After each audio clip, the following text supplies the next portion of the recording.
Large-scale land-based investments across Africa constitute a major source of investment for the continent and an opportunity for individual member states to utilize their most abundant resource in order to gain crucial foreign exchange and funding for rural and urban development projects.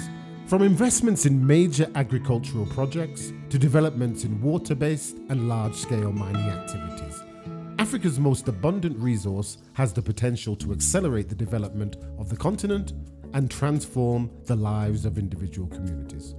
But what exactly are some of the issues around large-scale land-based investments? At the beginning, there was this push to invite foreign investors or even domestic investors, thinking that you're going to make a lot of money out of it and foreign exchange. And governments realized that was not the case. They might have given out a lot of land, but they were not getting as much as they thought they would. A lot of it was not coming under production. So for that reason, some governments actually went back and started looking at the question, started taking some of the, renegotiating again to get some of the land back. Sometimes the lack of openness is out of fear, but we are working closely with them because there's a lot of, how you engage with the media. And when you put out your data out there, how is it going to be used?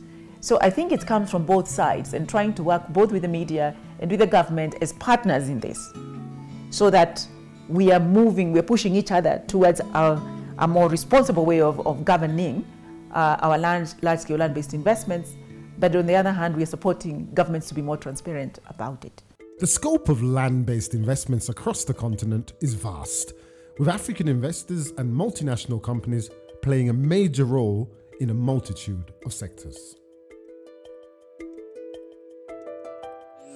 Malawi, we have the natural resources like Lake Malawi, the natural water resource, which is good for a sugarcane plant and good for any other plant. So and the abundant land availability with good quality.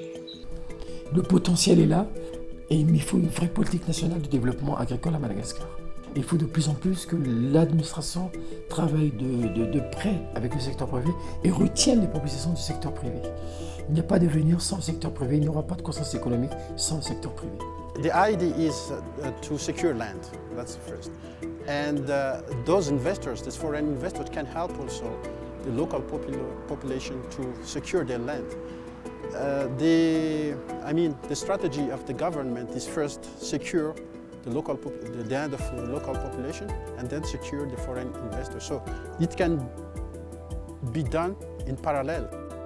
Large-scale land-based investments in Africa, however, do not come without their fair share of controversy. Allegations of corruption and the lack of access to equitable profitable sharing mechanisms are common concerns voiced among land stakeholders and local communities. In some countries, deep-seated resentments have classified this phenomenon as land grabbing. When we started looking at this issue in 2010, I would say, when we had our first dialogues on the issue of large-scale land-based investments, for instance, this came out of a time when the land grab question was being raised by the media, and the African governments and their stakeholders sat in Nairobi, endorsed what we call the Nairobi Action Plan in 2011, for instance, to look at how do we govern our large-scale land-based investments. We as a LPI were tasked with conducting some studies, and we developed the guiding principles on large-scale land-based investments. So I think it comes from both sides and trying to work both with the media and with the government as partners in this, so that we're pushing each other towards a more responsible way of governing our large-scale land-based investments. But on the other hand, we are supporting governments to be more transparent about it.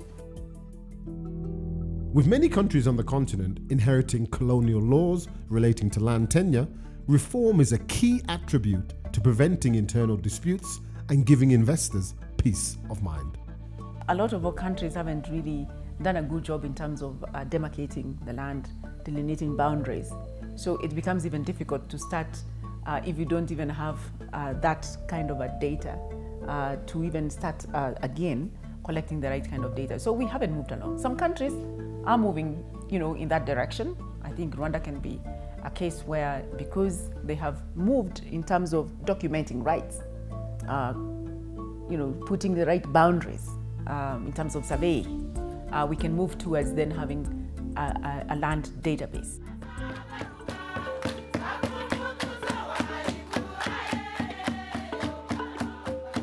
Right now we work with cooperatives for the people. When you have to develop a marshland, for example, even if you are a foreigner and you want to invest in, for example, rice development, maize development, and vegetables, you can get from the state this land. While the overhaul of land laws continues across the continent, from Madagascar, the DRC, Rwanda, and Ivory Coast, the African Land Policy Centre is working with countries on land reform initiatives in order that Africa's land resource can reap the dividends it so deserves for all our citizens.